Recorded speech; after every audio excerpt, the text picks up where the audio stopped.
is Lasting Conversations, and I'm your host, Heather Lockett. We're going a little bit off-road today, but not off track. We're in the middle of a hurricane, not only metaphorically, but a little bit physically here in South Florida. Today is election day. We are having a hurricane warning. We're in the middle of holiday season, and things are up. It's a bit swirly. So I'm going to start with that with my guest, Janine Stella. And Janine is host of her own very popular podcast show called Skulls and Stilettos. And she's a producer here at Pod Populi, which is the company launching my show. So first, hi, Janine, and welcome. Hi, Heather. Thank you so much for having me. It's a pleasure to be with you. Thanks very, very much. Let's start with the centering. Let's start with what's happening around us, quite literally right now. And how do you stay centered when all hell might be broken loose? And this is going to lead me to your actual show and the folks that you hang with. That's a really great question. I am a member of something called Self-Discovery Life Mastery. And in 2017, I was all over the place and I needed something to feel centered and to feel grounded, and I didn't know where to go. So I went to this place in Broward County. They teach you all these different techniques to become present, to become more self-aware, and to really kind of hit the reset button when you're panicked, when you're anxious, when you just feel like you're not yourself. And so because of that, I have techniques that I've learned that it's called PMA. It's called present moment awareness. So, right. so I've learned these techniques to get me centered so I don't freak out when I hear there's a hurricane warning and the time changed and we're trying to catch up to an hour. I just posted something on Facebook this morning. I said, we're here in Florida, we're listening to Mariah Carey as far as Christmas music, but we're still planning our Thanksgiving dinner while we are planning for a hurricane and catching up on an hour. And a full moon. And a full moon, a red moon today, right? A red moon and an eclipse and an 11/11 portal, you name it, we're doing it. We are doing it. And so it's intense. Present moment awareness really is everything. Many of my mentors will just say, go back to the breath. Just take a moment, have a pause. And that's everything. It is everything. Absolutely. And that is everything. And interestingly, you and I have known each other really less than a month, but I have a feeling our paths have crossed already.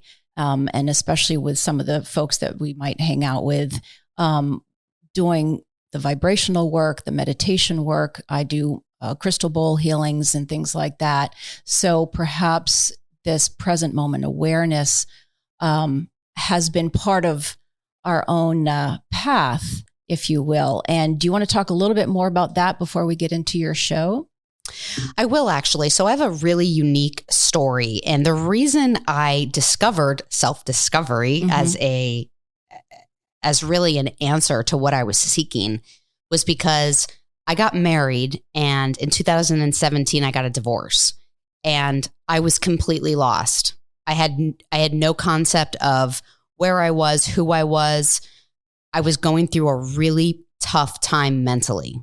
I didn't know where to turn. Someone turned me on to self-discovery. I hired a private coach, and for still to this day, I have a wonderful relationship with her, and she has guided me to help me and become aware and how to understand where I've come from, not to play a victim, how to be the boss of my own life, self-empowerment, confidence, and things of that nature. And because of that awareness, I was able to get back together with my ex-husband, which in hindsight, we never should have gotten divorced. We probably could have worked it out. Unfortunately, neither of us had those tools to center ourselves and take that breath and understand that sometimes you're looking at things from a different perspective, but maybe neither of you are wrong. There's no blame game. It's I did this and I did this. Why don't we just own it? Own up to what you did, apologize to each other, and move on. We didn't have that heightened sense of awareness. So during that time, everything in my life changed. We got back together. We lived together. I still call him my husband because it's way easier and less confusing to explain to people that my ex-husband's my boyfriend. It's very bizarre. So I figure if people are able to call themselves, non-binary, then I can say that the man living with me is my husband. I don't know. Absolutely. I'm just saying. I've got friends who do that too. Yeah. So my husband, but Totally. they are core partners. There you go. And he's my partner in life. He's my best friend. We have issues like every other couple, but we both have the tools now to help each other have those lasting conversations and to regroup. And because of that, we started podcasting together. We helped each other when podcasting wasn't really a thing a few years back, where it was really big on the West Coast, but it hadn't trickled over to the East Coast as much. And so when we got started, no one knew anything. They're like, what's a podcast? Right. No one wanted to help us because no one knew what to help with. We hired someone to help us find the right equipment, and it was right smack in the middle of the pandemic. We didn't know anything. So we literally started from ground zero and kind of worked its way up. And I had a radio show at the time. A friend of mine was a video, and still is, a videographer for UFC Fight Pass for Titan FC, which is a professional fighting organization in Miami. And during the pandemic, these fighters weren't able to invite their friends or family to their fights because everything was shut down. So let's just take a quick pause on that real quick, because the name of your show is Skulls and Stilettos. And I want to just tap back real briefly about you and your coupleship. I love that you had the pause. You had that foresight. It was in the name of a divorce. And yet there each of you went and you got your tools, and now you're back together in a different iteration, but in a much healthier iteration. So, and it's a completely different relationship. And it's a different relationship and a team. And now you're birthing this whole new thing. And so I just wanted to say yay about that. Really, really Thank yay you. about that. So now, how did you get into the fighting? So my stretch personally is I don't like fighting. I don't like when people hurt each other.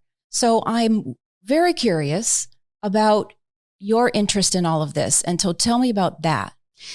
That is a very good question. And I have been asked that so often because everyone who's known me my whole life knows that I have never liked mixed martial arts. Mm-hmm. I have never been one to watch a UFC fight on a Saturday night. If it was playing at a pay-per-view at a sports bar, I wouldn't even watch. I don't like violence. I didn't want anything to do with the sport at all. If you would have told me 5 years ago that I would have the number 10 mixed martial arts podcast in the world on Amazon, I would have told you were absolutely insane. Go figure. That's how much I did not like the sport. Right. In 2020, when everything shut down, my friend who was that UFC videographer called me and said, I know you have a radio show right now. Can you please help these guys and do some press and interviews for these? Because no one's there. No one's allowed to come. Right. There's no one for these guys. So they're basically fighting in an empty ballroom with an octagon in the middle. Their friends, their family couldn't come. We all had to be COVID tested on the spot. It was very intense. They had no support system. Right. They had no promotion, support system. any of that. And my friend said, you know what? You and your co-host are female. I think it will break down the barrier of having a female there interviewing them. You're both women. You're not girls. You're women. And I think that might be good for them to learn interviewing skills and also feel like someone's there in their corner. So I jumped at the opportunity. The man who is the COO of Titan FC is the son of Lex McMahon from Star Search in the 90s. His name is Lex McMahon. Right. So Lex is a military guy. He's a veteran. He moved here from California and he got into business and started this huge fighting organization. And I met with him and I said, I would love the opportunity to come down there. And then I was hooked. I interviewed these fighters at the weigh-ins.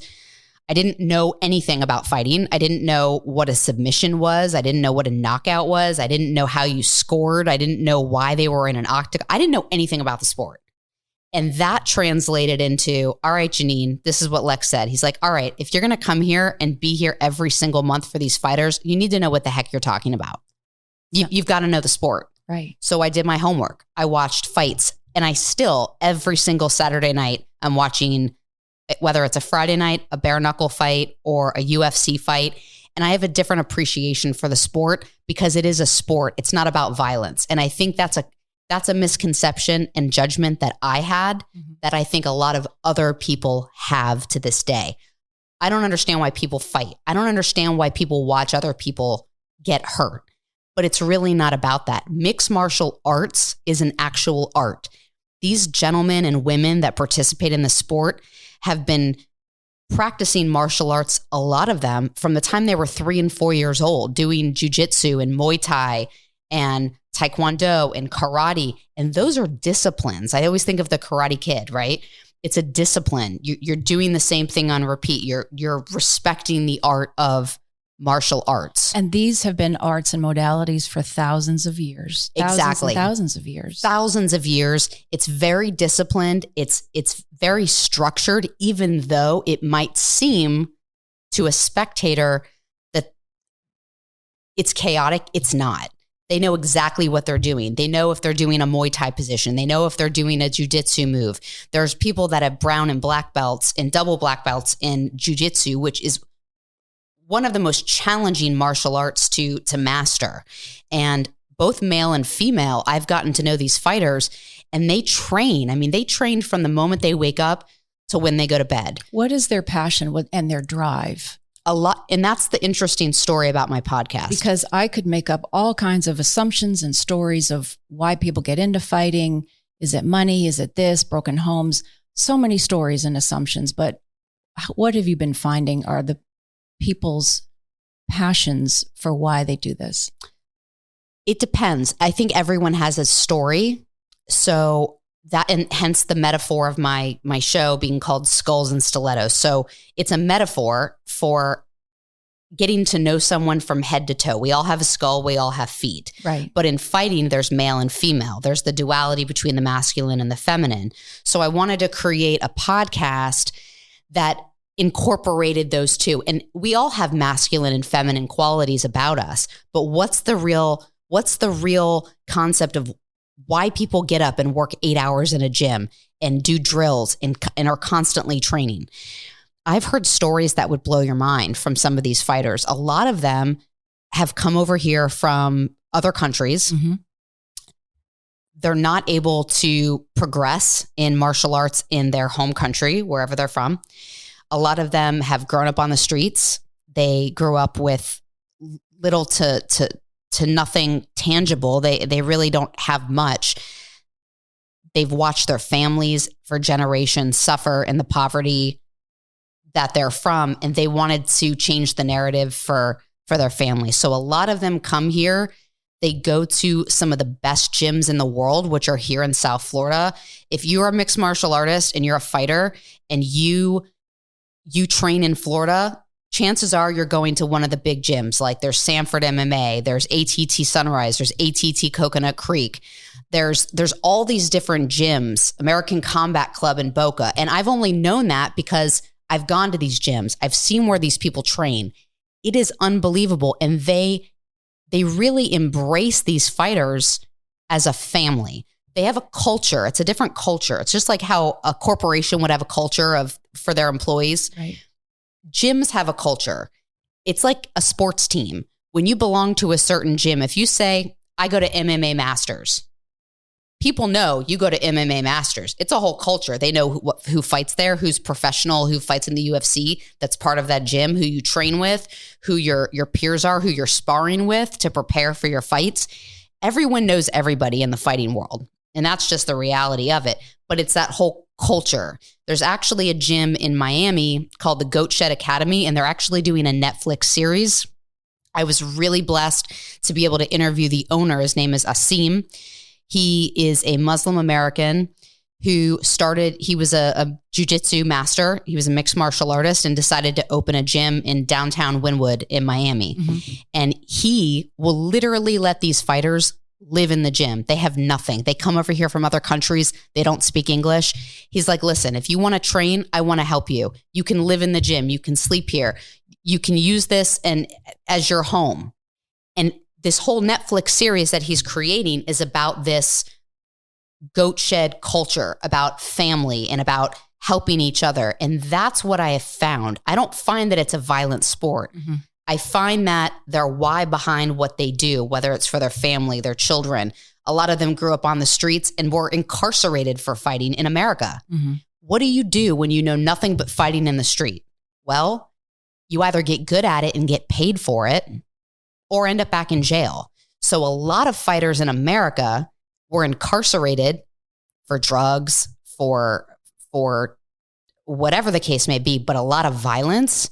And when they got out of jail, they realized that they needed to have a discipline and channel that anger into something bigger than themselves, which was mixed martial arts. And now they're actually providing for their families, doing something that they love to do. And that's exactly shifting the narrative in their own lives, for their family, and perhaps even for the sport. Absolutely. And do you have any favorite moments, or I do. can't believe this moments? Share some of that. My all-time favorite moment, which I've talked about so many times on my podcast, and I'm actually blushing, is I would probably say, so Kamaru Usman is my favorite fighter. He he was the welterweight champion of the UFC.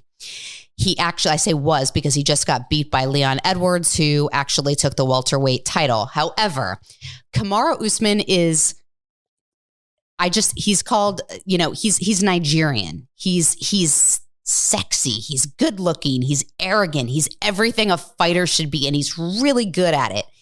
Well, when I was interviewing for Titan FC, his younger brother, Muhammad Usman, was competing for the belt for the heavyweight title. So, and this was right after his brother Kamaru just won the welterweight belt in the UFC.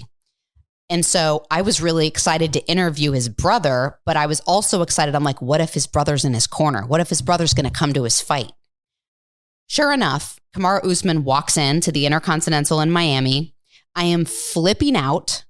I am stalking him like a schoolgirl. I am absolutely insane and my husband's like, oh my God, Janine. And it's not because of who, I'm just like starstruck by this guy. You're fan. Totally. Yeah. Like fanned out, right? Yep. Fangirled out. So there's a picture, and we were all wearing masks at the time because this was in 2020. Mm-hmm. So my husband took a picture of after the fight, after he won the belt, Muhammad Usman, who's huge. He also just won the Ultimate Fighting Championship. They're both superstars, both brothers. But before that, he had to start small. So Titan FC, he started, that was his professional fighting organization. So I have a picture, and I'm like 5'0", and they're very tall. So there's a picture of all of us in our masks, which I'll show you after this podcast. And I go like this to hold both of them. Right. So I'm holding Kamaru on this side, and I'm holding Muhammad on this side.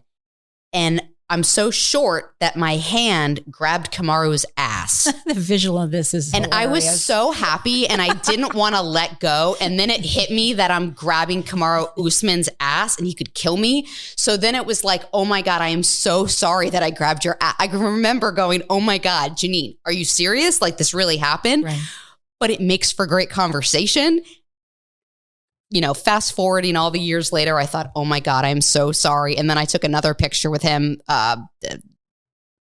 later on in the day or whatnot. But I was definitely fangirling. How did he take it? He was fine, but he's married and has a beautiful daughter, and he's a family guy. You know what I mean? But I still am friends with Muhammad Usman to this day, his brother, who's a rising superstar in the MMA community. And the people that I've met would blow your mind. I mean, people that have coached these fighters that are UFC veterans. I'm very good friends with Dean Thomas, and Dean Thomas is UFC royalty, and he's the commentator for UFC. So if you tune in to UFC on a Saturday night, you're going to hear and you're going to see Dean Thomas commentating. And I got the opportunity to go to his house in Port St. Lucie and interview him in his garage where he works out. And it was so cool. That's really, really cool. Really so neat. Your trajectory went from, here's a funny idea that you got thrown into, and now less than 2 years later, it's really grown exponentially. It is. And I started my podcast, but before that I had the radio show. And then I joined what's called the Fight Mixer TV. So Fight Mixer TV, we are a group of hosts, and we are under that Fight Mixer umbrella. So Fight Mixer TV is mostly I'm the only non-fighter that is a host. There's 5 or 6 shows and everyone has a different take on martial arts, but we're all martial arts related. And it's a lot of fun. We have a blast. We have a great show. We interview people from all walks of life and we have fun. We're starting up again this season at the end of November. So we're super excited. I have so many questions swirling around because this is a world that I'm not familiar with. But when you're talking about the family and the camaraderie, I get that completely. And it's the same in the theater world or car dealerships or whatever your own hospitality, whatever your world is. And especially when it's done right, it becomes a family. And then professionally, you don't even need resume. You need the word of mouth, who you will or will not work with. How's that going to resonate? But that sense of family and community. So as a woman, and I think you said that there was another woman that was doing this with you. My co-host at the time initially. Co-host at the time. Mm-hmm.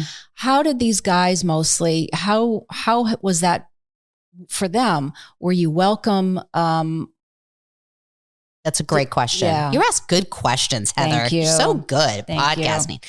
So it's all on the fly. We have no scripts here. No scripts. We're just winging it. No scripts. I love it. So the first time I interviewed them, they were kind of nervous because they're like, who's this woman with all these lights with a microphone in my face? And they were kind of nervous. They had never been around that before, press or interviewing or anything like that. And is English perhaps their second language? English, even? a lot of their second language. Right. A lot of their coaches were there to translate. They were nervous. Mm-hmm. Then as time progressed, they started knowing me as the girl in the back with the microphone. So I'm the one that interviews them when they're bloody and sweaty and they get out of the octagon and they've won and their adrenaline is pumping and they are raging with just excitement. And if you look back on my interviews, you're like, oh my God. I mean, blood. One time I was interviewing a bare knuckle fighter who had half of his nose, a bare knuckle meaning no gloves. I hear you. It's intense. It's the fastest growing sport in America, by the way. Crazy. Mm-hmm. So these guys are nuts, obviously, to be fighting in a ring with no gloves. So I was interviewing this guy once and he had half of his nose missing because his skin had come off of his nose. Oh, Janine. And I said, do you realize that your nose is coming off your face? Like the skin is peeling off the bone. No. And so with bare knuckle fighting, they have an EMT and they have a doctor on staff to immediately stitch you up afterwards. I was like, you probably should go to the doctor and get stitched and then we'll come back for the interview. Like crazy stuff. Crazy. Did he insane. Hand you half his nose or something crazy? Yeah, it was nuts. It was nuts. Oh my God. I've interviewed all kinds of controversial people, a lot of controversy. You know, people have brands, just like someone in marketing or a celebrity has a brand, so do fighters. Mm-hmm. A lot of them are loud and obnoxious and talk a lot of crap to get things riled up. Right. That may not be who they actually are, but it's part of the show. It's part of the show. It's kind of like a WWE wrestler, right? Their names are not their names. Their characters are a character. You're creating a character and a brand when you're an athlete in any capacity, but especially in mixed martial arts. You want people to fear you. You want them to be scared. You want their rivalry. You want to talk shit before the fight. You want to freak out your opponent and intimidate them so that you walk in there like you own the place and knock the shit out of them. That's the goal. Which is amazing to have that kind of passion, power, persona. And then you go home and then you have your kid and you raise your kid or you're kissing your mom, all that other fun stuff. That is a whole nother level of, I'm not even sure what the word is, and same for you. So here you're in this world and then you're in the present moment awareness world. There's a yin and yang right there. A little of this and a little of that. How do you then meld the two? Or because it is your passion, it becomes easy for you? I would say I've learned more from the fighters than they've learned from me because their day is very regimented, and people that have a regimented day and a routine and they're learning to discipline at the same time, those people I find fascinating. For example, a day in the life of a fighter. Jake Collier is a UFC heavyweight. He's a very good friend of mine. I've had him on my show. He's nodding his head several times. Yeah, Jake Collier's he's a big deal. He's been in the UFC for 9 years. So Jake has a family. He's got sons. He's got a wife. He's got a normal life. Mm-hmm. Fighting's just what he does to provide for his family. Right. But these are normal people that go home to their wife and kids, or if they're a female, they go home to their husbands, or they go home to their girlfriends or boyfriend, whatever the case may be. They're normal people, but they too wake up, meditate, go to the gym. They're on a very strict eating schedule. When you have to cut weight for a weigh-in and you're shedding 20 pounds, it's like wrestling in high school, and you're cutting 20 pounds in 3 days to make weight for a fight. That is no joke. Mm-hmm. That is 1,000% discipline. That's going in the sauna, eating right, drinking lots of water, working with a coach, having a dietitian plan out every single thing you put in your body. It is not easy to be a fighter. It is not easy to step in. If you're stepping into that octagon, the discipline and the strength and the support of the people behind you are what's getting you in that ring. No one can do that by themselves, period. Teamwork. Yeah. It always takes a team. So why do they call it an octagon? That's a good question. The octagon was really coined, used to be called, was it Prime back in the day? Prime back in the Japan before it became UFC?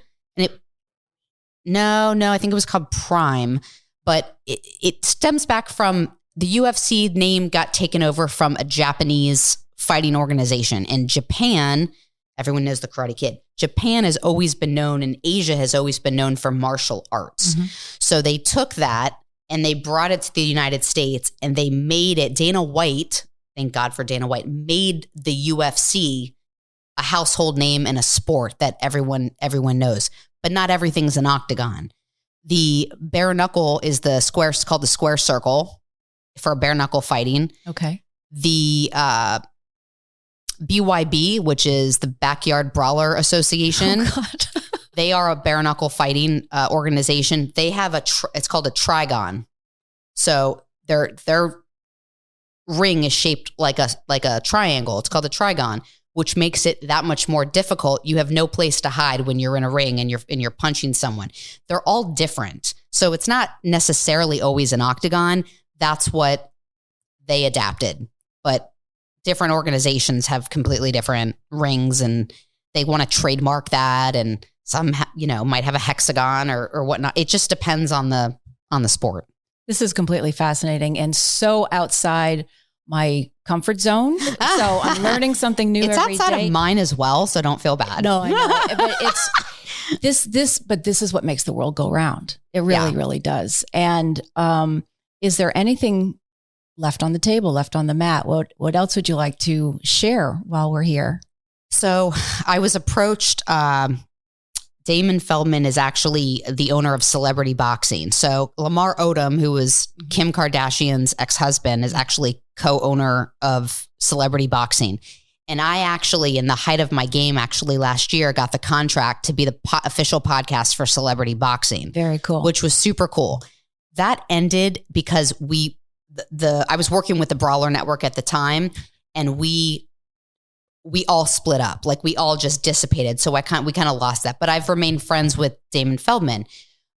I not only would like to be the official podcast for a fighting organization, but I'd love to be a ring announcer, or I would really like to be a ring girl, but like a super cool ring girl, not in a bikini. We're talking like a ring girl that wears like a clown outfit or some kind of weird costume or like a mascot and comes in and gets the crowd riled up because I'm curvy and I want to show it off. Right. But not for not for the aesthetics and bikinis like all the other ring girls are, but I wanted to be something different. No, but you have your big old black boots with the skulls on them and the whole bit. I want to, take my whole brand and my gothic attire when I'm in your flaming pink lipstick. Totally. And just like do it, it's fun. When I dress up, just so you guys know, I do go into character when I interview. I wear skull attire. I wear fishnets. I wear black boots.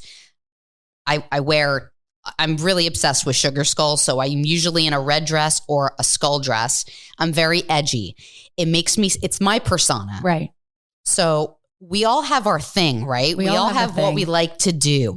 That makes me happy and excited to do that, to put on a character. It's like a drag queen in a drag show. They become an alternate character. They get to dress up and use different makeup and wear different clothing. And that's what I love to do. Like broads in a brawl. Exactly. That's it. Broads in a brawl. Exactly. This is awesome. We could go on for a long time. That's a great name for a podcast. There you go. Great name. I'm going to pitch that to my podcast producer, actually. Thank you for that. My gift to you today. Yeah, I love that. Broads in a brawl. I got to say that 10 times fast. Broads in a brawl. I know that's intense, but that's awesome. A great name. Janine, thank you so much for coming. And everybody, thank you for listening. And please make sure to follow, like, review, and share this podcast and tell your friends. And if you'd like to be part of the conversation, send emails to podcasts@lastingconversations.com.